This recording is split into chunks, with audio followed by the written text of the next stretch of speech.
Shalom Bapak Ibu Saudara, mari kita akan berdoa sebelum kita mendengarkan firman Tuhan. Bapa di surga, terima kasih untuk hari ini.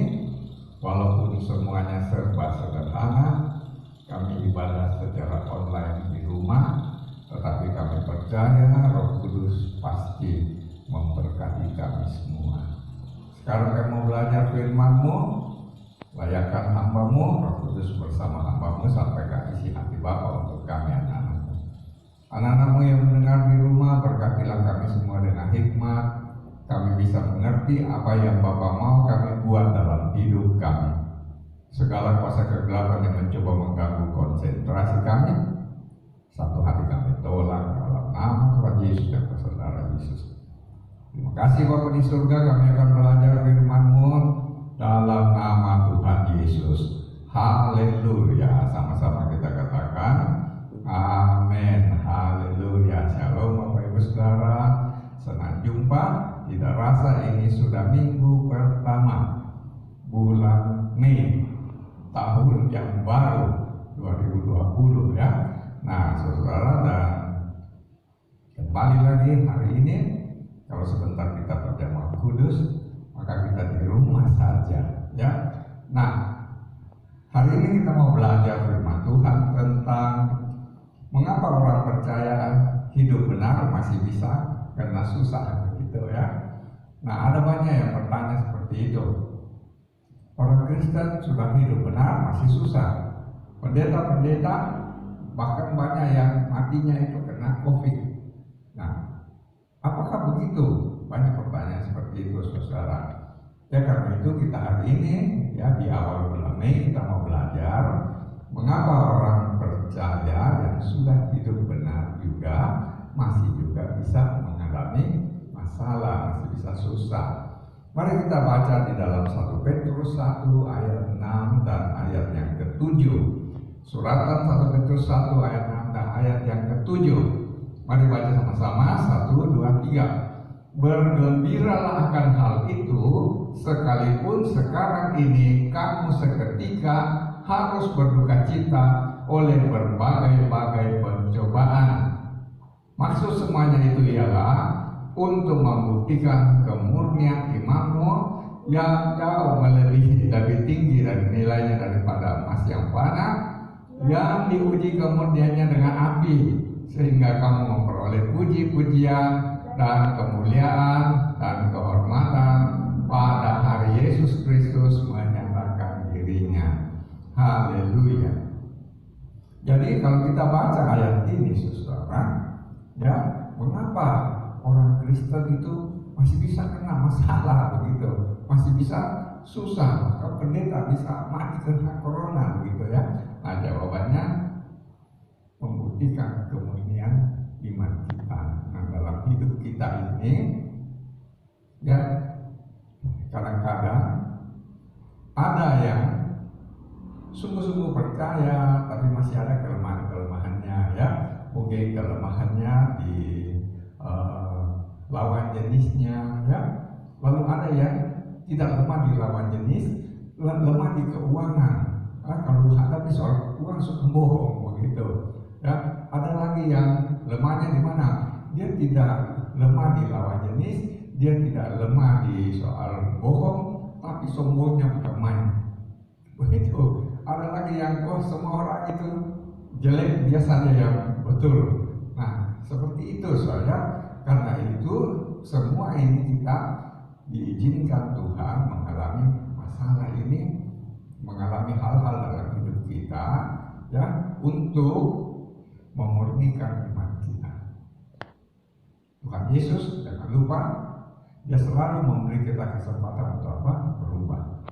Ya, jadi hari ini kita masih lemah di sini-situ, Tuhan beri kita kesempatan lewat masalah-masalah untuk apa? Kita belajar berubah.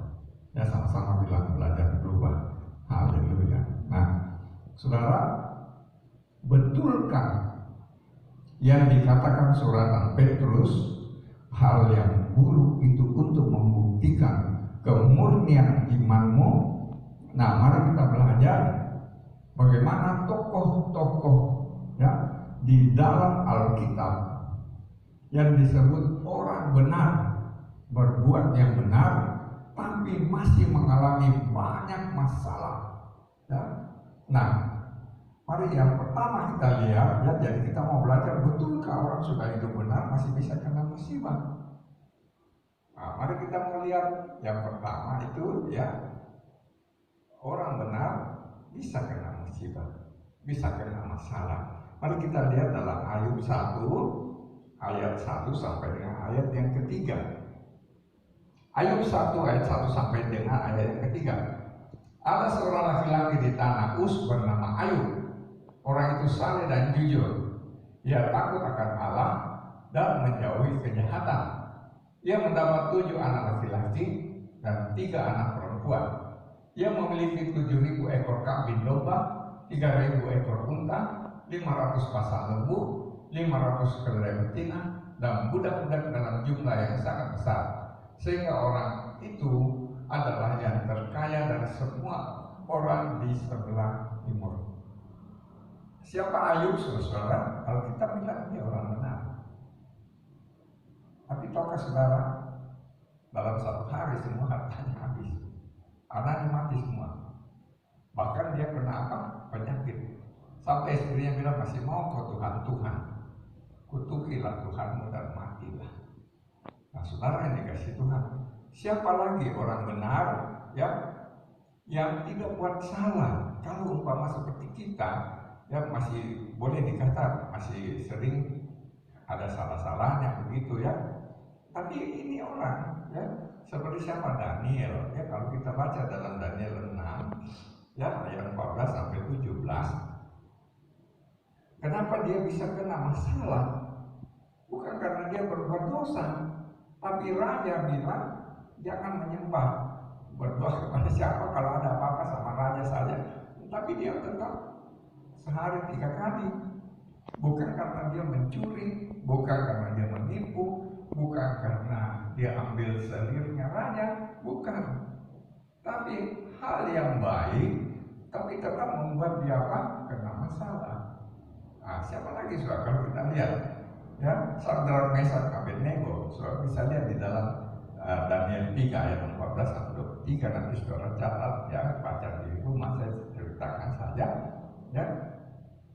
Ini Sadrak, Mesak, Abednego, ya. Raja bilang, kalau saya kasih apa-apa, semua harus sujud menyembah patung tuangan yang tuan raja ini buat. Tapi apa yang terjadi? Mereka waktu bunyi dia tidak mau. Lalu orang lapor pada raja, wah, tuan ini Sadrak, Mesak, Abednego tidak mau sujud. Raja tanya dia, betul kau tidak mau sujud? Dan percuma saya bicara, tuan raja, ya. Jadi apa yang terjadi? Raja mau hukum dia. Nah, dia bilang apa? Nah, sebentar kita akan lihat.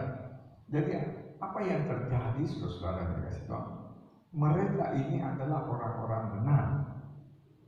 Dia bukan dihukum karena dia curi ayam, karena dia menipu, karena dia selingkuh dengan selirnya raja, bukan. Tapi apa yang terjadi? Dia tetap mengalami masalah. Daniel masuk lubang singa, ya. Sadrak, Mesak, Abednego itu dibakar hidup-hidup, banyak api dipanaskan begitu hebatnya. Algojo yang kerja, Algojo mati duluan. Nah, lalu sekarang kita melihat hal yang kedua yang kita mau pelajari. Ya, tadi yang pertama, ya, karena ini adalah ibadah online, maka sederhana dan cepat, ya, cepat begitu. Jadi yang pertama, bisakah orang benar itu kena masalah? Bisa. Nah, yang kedua, apa sikap orang benar itu pada saat dia kena masalah? Pada saat dia kena musibah, apa sikap orang benar? Ya, kalau kita lihat Ayub 1 ayat 22, Ayub 1 ayat 22, mari kita baca. Dikatakan apa? Dalam kesemuanya itu Ayub tidak berbuat dosa dan tidak menuduh Allah berbuat yang kurang patut. Jadi saudara, pada waktu istrinya bilang, masih mau kau Tuhan? kutuki saja Tuhanmu dan matilah.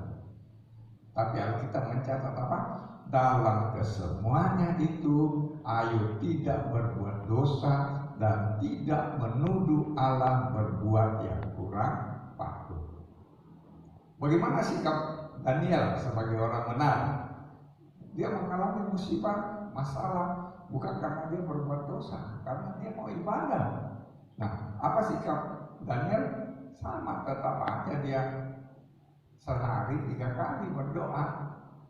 Nah, sikap Sadrak Meshach Abednego, dia bilang, percuma Tuhan, kalau Tuhan yang kami sembah tidak menolong kami, sekali-kali kami tidak akan menyembah patung tuangan yang Tuhan buat. Nah, bagaimana dengan kita, saudara? Ya, seringkali kita sudah belajar, kita mungkin sudah merasa kita ini sudah berbuat ini, berbuat itu, ya sudah hidup menurut firman Tuhan begitu. Lalu tiba-tiba kita kena begini. Lalu kita mulai dengar orang di mana-mana bilang, wah, katanya ada perlindungannya Tuhan. Kenapa kalau ada perlindungan dia kok begitu? Ya, coba lihat itu pendeta-pendeta. Tiap hari ada mati, tiap hari ada mati, kena COVID, kena ini, kena itu. Ya. Nah, kalau ada perlindungan Tuhan, kenapa dia bisa begitu? Nah, kita mulai bingung, saudara, dikasih Tuhan. Ya, apalagi pada saat kita mulai seperti apa? Misalnya dalam hal sekarang ini, yang menghadapi corona ini, yang susah itu sebagian besar itu pengusaha-pengusaha. Ya, restoran-restoran rumah makan yang paling merasakan susah, ya, kalau dia punya modal itu dari bank. Dia tidak bisa berusaha, sementara dia tiap bulan harus bayar bunga bank. Ya, kemudian harus bayar cicilan bank, harus bayar gaji karyawan, sementara perusahaannya tidak jalan. Nah, ini hal yang susah, soalnya. Ya, orang bilang, katanya kau anak Tuhan, orang Kristen yang sungguh-sungguh rajin ibadah, kenapa kau kena masalah begini? Lalu kita mulai bertanya, iya ya, kok bisa ya? Katanya Tuhan lindungi kita, kenapa kok bisa ada begini? Nah, ini saudara. Tapi kalau kita belajar sikap ini, ya apalagi kalau saudara itu, ya mekanik, ya teknisi, apakah itu teknisi AC, teknisi, semua orang pada tutup, tidak ada pemasukan. Ya, ada yang ojek-ojek mungkin disuruh antar makanan, apa, nah orang juga takut belanja makanan.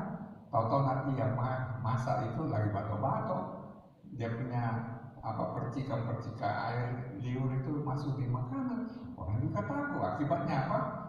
Ojek tidak ada kerjaan. Sementara punya istri, punya anak mau makan, punya baby kecil yang harus minum susu. Nah, bagaimana itu? Nah, terjadi banyak masalah. Ya, orang mulai bilang, katanya orang Kristen dilindungi Tuhan, tidak masalah, kenapa kok jadi begini? Nah, saudara, kalau ada di antara kita kemudian mengalami hal ini, mari bersikaplah seperti Ayub. Ya. Orang benar bisa kena masalah, tetapi Ayub tidak salah, tidak berbuat dosa dengan apa? Menuduh Allah berbuat kurang patut. Ya. Daniel mau masuk lubang singa pun tetap dia menyembah Allah. Ya. Sadrak Meshach Abednego sudah ada dapur api, tetap dia bilang, Pak, kalau Tuhan yang aku sembah tidak tolong saya, sekali-kali aku tidak akan menyembah patung tuangan yang Tuhan buat. Artinya apa? Imannya tetap kepada Bapa Yahweh Elohim. Ya, bagaimana kita, iman kita pada saat kita sedang menghadapi banyak hal yang menggoncangkan kita. Hari-hari terakhir ini kita tidak tahu kapan berakhir ini PSBB. Ya, ini tidak bisa, ya, sepi semua. Ya, menurut para pengamat ekonomi saja, Cina mengalami defisit 6,9%. Cina aja menangis. Amerika 2,2 kalau tidak salah ingat. Inggris 1,9 defisitnya. Nah, bagaimana dengan kita? Tapi kita bersyukur tetap satu hal yang kita pelajari dari firman Tuhan adalah apa? Sikap orang benar pada saat kena masalah, pada saat kena musibah, hatinya itu tetap sekali Yesus tempat Yesus. Nah, hal yang ketiga yang kita mau pelajari, apakah Tuhan tidak tolong mereka? Apakah orang benar itu diizinkan mengalami masalah, ya, lalu mereka tetap pada iman percayanya, dan apakah Tuhan tidak tolong mereka? Nah, yang ketiga ini kita baca dalam Ayub 42 ayat 10, ayat 12 sampai ayat 15. Ayub 42 ayat 10, mari baca sama-sama, 1, 2, 3. Lalu Tuhan memulihkan keadaan Ayub setelah ia minta doa untuk sahabat-sahabatnya, dan Tuhan memberikan pada Ayub 2 kali lipat dari segala kepunyaannya dulu. Terus kita lompat ayat yang ke 12 sampai 15, ya. 12 sampai 15. Sudah. Nah, jadi Tuhan memberkati Ayub dalam hidupnya yang selanjutnya lebih daripada hidupnya yang dulu. Ia mendapat 14.000 ekor kambing domba dan 6.000 unta, 1.000 pasang lembu dan 1.000 ekor keledai betina. Ia juga mendapat 7 orang anak laki-laki dan 3 orang anak perempuan. Dan anak perempuan yang pertama berinya nama Yemima, yang kedua Kesia, yang ketiga Kerenghapu. Ya. Di seluruh negeri tidak terdapat perempuan yang secantik anak-anak Ayub, dan mereka diberi ayahnya milik pusaka di tengah saudara-saudaranya laki-laki. Haleluya. Ya. Apakah Tuhan tidak tolong? Tuhan tolong. Ternyata betul kata surat Rasul Petrus, menghadapi masalah itu sudah ujian seperti emas yang dibakar dengan api. Ternyata mereka murni, maka Tuhan memulihkan dia. Bukan hanya memulihkan, Tuhan memberkati 2 kali lipat. Bagaimana dengan Daniel, saudara? Dalam Daniel 6 ayat 20 sampai 24, ya, itu raja, ya, mari kita baca. Pagi-pagi sekali ketika fajar menyingsing, bangunlah raja dan pergi dengan buru-buru ke gua singa. Dan ketika ia sampai dekat gua itu, berserulah ia kepada Daniel dengan suara yang sayu. Berkatalah ia kepada Daniel, Daniel, hamba Allah yang hidup, Allahmu yang kau sembah dengan tekun, telah sanggupkah ia melepaskan engkau dari singa-singa itu? Allahku telah mengutus malaikatnya untuk mengatupkan mulut singa-singa itu, sehingga mereka tidak mengapa-apakan aku, karena ternyata aku tidak bersalah di hadapannya, tetapi juga terhadap tuanku ya raja, aku tidak melakukan kejahatan. Lalu sangat bersukacitalah raja, dan ia memberi perintah supaya Daniel ditarik dari dalam gua itu. Maka ditariklah Daniel dalam gua itu, dan tidak terdapat luka apa-apa padanya, karena ia percaya kepada Allahnya. Haleluya. Lalu bagaimana dengan Sadrak, Mesak, Abednego, saudara? Ya, Sadrak, Mesak, Abednego kita lihat dalam Daniel 3 ayat 24 sampai 26. Ya, Daniel 3 ayat 24 sampai 26. Kemudian terkejutlah Raja Nebukadnezar, lalu bangun segera, berkatalah ia kepada para menterinya, bukankah 3 orang yang telah kita campakkan dengan terikat ke dalam api itu? Jawab mereka pada raja, benar ya raja. Katanya, tetapi ada 4 orang kulihat berjalan-jalan dengan bebas di tengah-tengah api itu. Mereka tidak terluka, dan yang keempat itu rupanya seperti anak dewa. Lalu Nebukadnezar mendekati pintu perapian yang menyala-nyala itu, berkatalah ia, Sadrak, Mesak, dan Abednego, hamba Allah yang maha tinggi, keluarlah, datanglah kemari. Lalu keluarlah Sadrak, Mesak, dan Abednego dari api itu. Haleluya. Jadi saudara yang kasih Tuhan, ya, mari kita pada saat menghadapi keadaan yang buruk, ya, tidak usah pergi dengar orang begini begitu, ya. Kalau orang mau pergi dengar orang, kalau kita berbuat baik saja bisa dibikin jadi lemah kok. Tidak usah pergi dengar orang begini begitu. Yang kita lakukan adalah apa? Kalau kita diizinkan mengalami itu, ingat Alkitab sudah mencatat orang benar juga bisa mengalami masalah, ya. Tapi kita perlu belajar yang kedua apa? Sikap orang benar itu pada saat menghadapi masalah. Tidak saling cari-cari salah, tidak salahkan Allah dan sebagainya, atau salahkan orang-orang dekat, tidak ada. Dia diam aja, ya. Dia tidak bersalah dalam perkataan. Kemudian yang ketiga yang kita perlu tahu adalah apa? Apakah Tuhan membiarkan begitu? Tidak. Alkitab berkata, sepanjang malam boleh ada air mata menjelang fajar, aku sendiri. Jadi bukan malaikat yang Tuhan utus, tapi Dia sendiri yang akan datang menghapus air mata dari mata umatnya. Karena itu satu hal, ya, satu ayat lagi yang kita perlu belajar nasihat firman Tuhan, Amsal 24 ayat yang ke-10. Amsal 24 ayat 10, mari kita baca, 1, 2, 3. Jika engkau tawar hati pada masa kesesakan, kecillah kekuatanmu. Haleluya. Jadi Bapak Ibu Saudara, menghadapi apa saja, jangan pernah tawar hati. Tawar hati, putus asa, kecil kekuatanmu, dan kita akan hancur. Nah, ini pesan firman Tuhan ke saya dan saudara di minggu pertama bulan yang kelima, bulan Mei. Ya, ingat, bisakah orang benar kena masalah? Jawabannya orang benar bisa kena masalah. Tapi kita perlu belajar sikap orang benar itu pada saat dia menghadapi masalah.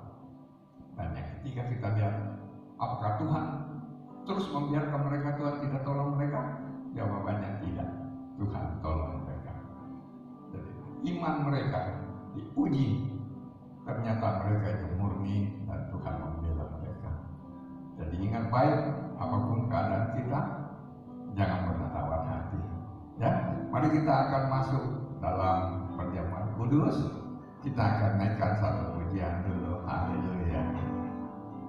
Tak pernah ku bayangkan lewati perjalanan jalan hidup yang tak aku impikan. Namun aku percaya Tuhan izinkan semua tak melebihi batas kemampuanku. Haleluya. Masih ada mujizat, masih ada harapan. Tuhan Yesus, Kau begitu baik, anugerah-Mu, mujizat-Mu masih ada bagiku. Tuhan Yesus, Kau begitu baik, mujizat-Mu masih ada bagi orang yang mengasihi Engkau. Tuhan Yesus, Kau begitu baik, anugerah-Mu, mujizat-Mu masih ada bagiku. Tuhan Yesus, Kau begitu baik, mujizat-Mu masih ada bagi orang yang mengasihi Engkau. Mari sambil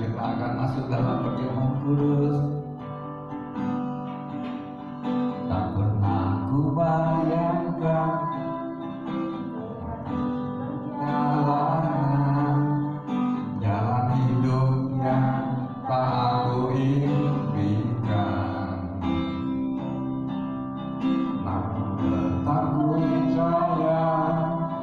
Tuhan izinkan semua tak melebihi batas kekuatanku. Haleluya. Masih ada mujizat, masih ada harapan. Tuhan Yesus, Kau begitu baik, anugerah-Mu, mujizat-Mu masih ada bagiku. Tuhan Yesus, Kau begitu baik, mujizat-Mu masih ada bagi orang yang mengasihi Engkau. Mujizat-Mu masih ada bagi orang yang mengasihi Engkau. Sekali lagi, mujizat-Mu masih ada bagi orang yang mengasihi Engkau. Mari angkat roti lebih tinggi dari kepala kita. Tiap kali kita mau makan minum perjamuan kudus, firman Tuhan berkata, ingat akan kebaikan Tuhan. Mari kita renungkan sejenak, siapakah kita, manusia yang kadang jatuh dalam dosa. Upah dosa adalah maut, harusnya kita ini dihukum. Tapi Tuhan rela menderita, menanggung semua hukuman itu, supaya hari demi hari kita boleh berubah, boleh lebih baik lagi. Lihatlah bagaimana semalam-malaman dia harus dicambuk dengan cambuk yang ujungnya ada bola dulu. Tiap kali dipukulkan ke tubuhnya, bukan hanya darah, tetapi dagingnya terjadi-jadi. Semalam-malaman dia dicambuk sampai tak berbentuk. Pagi hari dalam keadaan lemah dan kesakitan, dia harus pikul salib.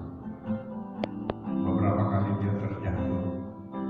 Padahal sekarang bagaimana tangannya dipaku dengan paku yang kasar, kakinya dipaku dengan paku yang kasar. Dia amat kesakitan, tapi dia melakukan semua itu karena dia mengasihi saya dan saudara. Mari kita mau masuk dalam perjamuan kudus. Tuhan ampuni kami semua kalau ada salah dan dosa.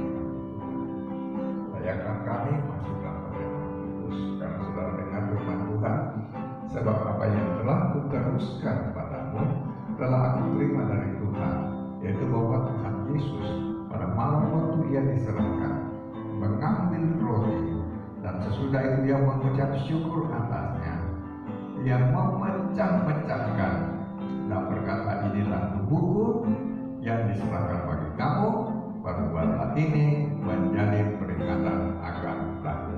Percaya saudara, roti yang kita pecah-pecahkan ini bukan lagi roti biasa, tapi ini adalah persekutuan dengan tubuh Kristus.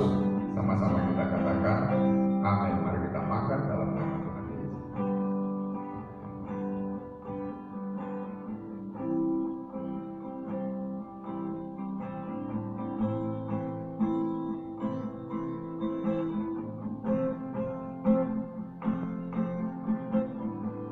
Mari angkat cawan lebih tinggi dari kepala kita.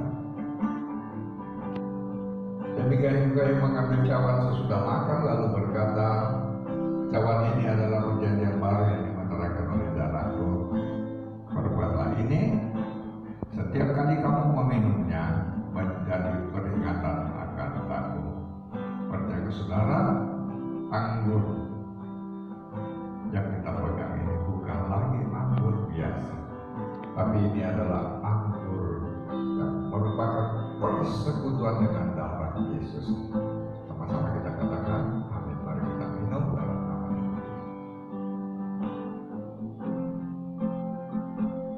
Kalau ada di antara kita yang sakit, tubuh dan darah Yesus Manunggal dan tubuh dan darah kita. Tidak ada penyakit bisa bertahan, semuanya disembuhkan. Mari ucapkan terima kasih kepada Tuhan. Terima kasih Tuhan Yesus. Terima kasih Tuhan Yesus.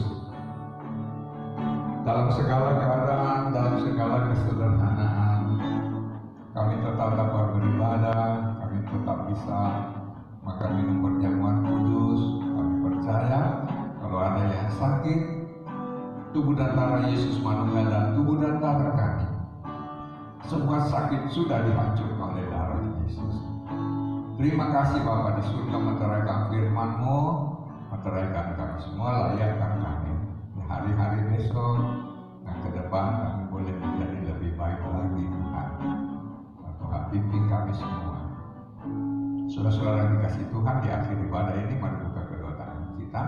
Sekarang turunlah kiranya berkat yang berlimpah-limpah, berkati anak-anak-Mu yang bekerja, buat lebih hari lebih berhasil, semakin hari semakin berhasil. Hikmat kuasa menginjak tanda-tanda ajaib untuk yang melayani, hikmat kepandaian untuk yang belajar, damai sejahtera yang limpah, kesehatan yang limpah, berkat keuangan yang limpah, amat berkat rohani yang limpah. Tuhan turunkan atas kami dan seisi rumah tangga kami. Dalam nama Tuhan Yesus, turunkan semua kami anak-anak-Mu yang mengikuti ibadah online ini. Sekarang turunlah berkat yang berlimpah-limpah dari Allah Bapa, kasih sayang dan Putra yang Tunggal Tuhan Yesus Kristus, persekutuan yang manis dan Roh Kudus, menyertai, memberkati, melindungi, memelihara kita mulai hari ini sampai Maranatha di datang kali yang kedua, maka sampai selama-lamanya, dalam berkat nama Tuhan Yesus Kristus. Haleluya. Semua percaya diberkati pelihara Tuhan, sama-sama kita katakan amin. Haleluya. Selamat saudara di rumah saja, taati peraturan pemerintah biar penyebaran dapat terhenti. Haleluya. Tuhan memberkati.